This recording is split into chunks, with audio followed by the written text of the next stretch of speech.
Welcome to another edition of the Insider Mailbag. I'm Jared Johnson, and we actually had a little bit of a break from the mailbag as during the summertime off season. But fall camp's just a couple weeks away. You got the season kicking off August 31st, so it's time to get back after it. We have a lot of really good questions from inside the Red Raiders subscribers, so I'm going to dive right into them. The first question comes from TTU Dad 2012, who it's a longer question, but basically what he wants to know is if Jason Scheer's contacts in the Big 12 are legit. His contacts and his reporting on realignment, specifically Florida State and Clemson, that kind of thing. If I think Jason Scheer, who is the publisher at Arizona, the Arizona site for 24/7 Sports, if I think he's legit, yeah, absolutely, I think he's legit. I'm not just saying that because he's on the same network, but also I really believe that. In terms of realignment, I don't have sources on a lot of realignment. Do I hear things here and there from people who I believe to be in the know? Yes, but in terms of the contacts that obviously Jason has, I do not have. We were actually just at Big 12 Media Days here recently, and he was there. We had a get together from the Big 12 publishers of 24/7 Sports, and some of us were just talking about Jason Scheer's quality reporting and how he's one of the go-tos really in the country in terms of, if he reports something in realignment, how we believe it. Now, reporting on something like realignment or like a coaching change, these kind of things, news changes. So sometimes you get news from a credible source that is true at the time, you report it, and then it turns out to not actually take place. But if you have quality sources, if you are reporting in good conscience, not just for clicks, then you're going to be right more times than not, and more times than most of your competitors. And that's what I believe you have in Jason Scheer. When I see him report something on realignment, I normally think, hey, that's pretty solid. That's solid info, and that's something to watch out for. There's some smoke. So absolutely, I would believe what Jason Scheer reports. I think he is for me, and I would recommend him as one of your go-tos in terms of realignment, of kind of wading through all the talk you see on social media and just out there on the internet.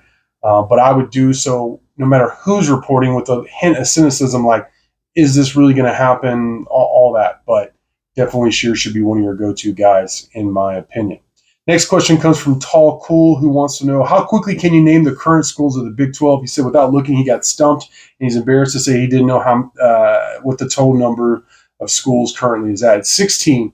So for me, I already did this exercise that you asked. It's a great question, going into the Big 12 media days. So, and I did it on my second try. First try, I always forget one of the older schools for some reason.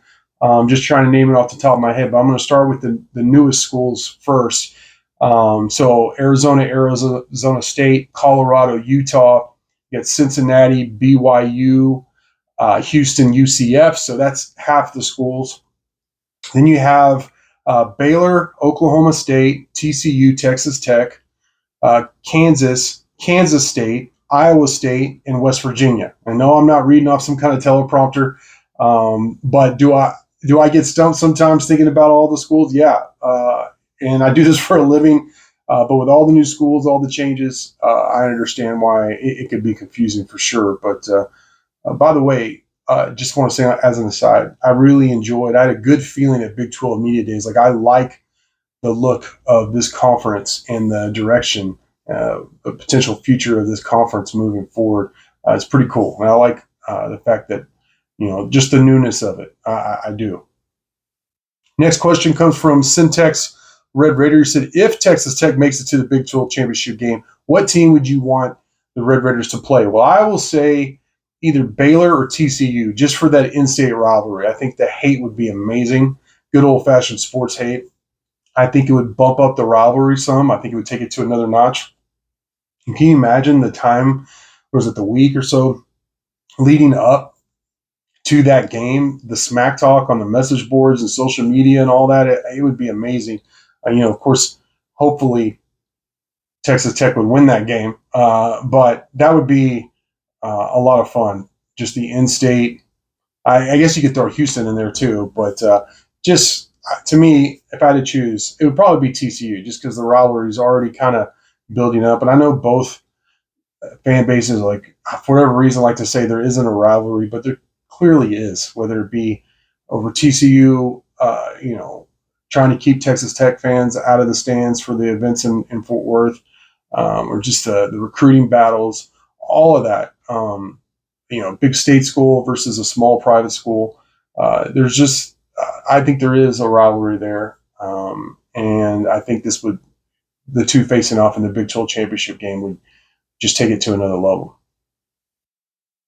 Next question comes from Tech Freak, who wants to know my first impression of the new Adidas gear. Well, I love Adidas. I always have. I've always worn Adidas, whether it be like the track pants, the apparel, the shoes. I've always liked them. And my first thought, and this is something I talked about with several different parties, including people at Texas Tech, but the shoes are going to be better. Adidas shoes are better than Under Armour.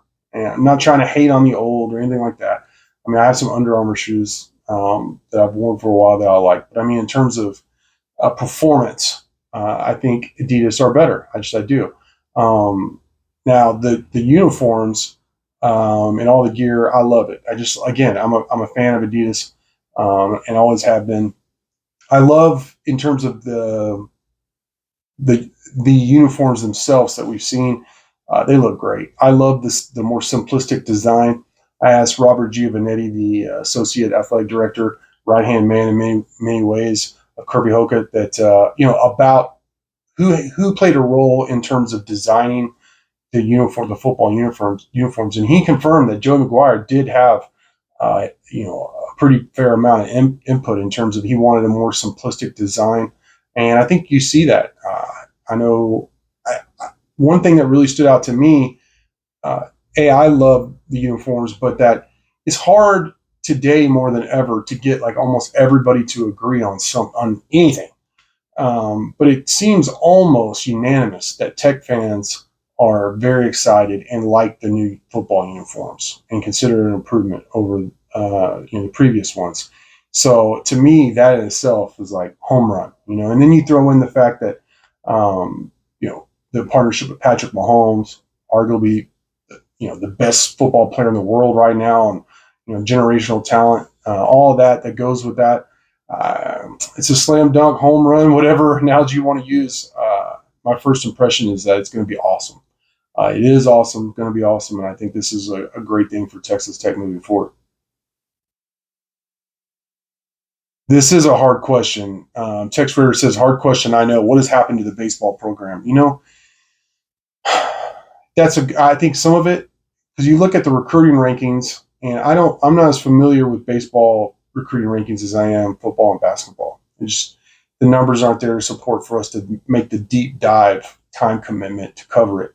It's not to say that there aren't some people that are interesting, but in terms of big numbers, the data says people don't in large numbers. So, but they're usually Tech's been top 25 around that, if I remember correctly, in like Perfect Game or College Baseball of America, those kind of publications. So the recruiting hasn't been terrible, but I wonder if, and I don't know this, but I wonder if the investment, like I've heard Oklahoma State investing this amount of money, Texas A&M investing this amount of money in baseball.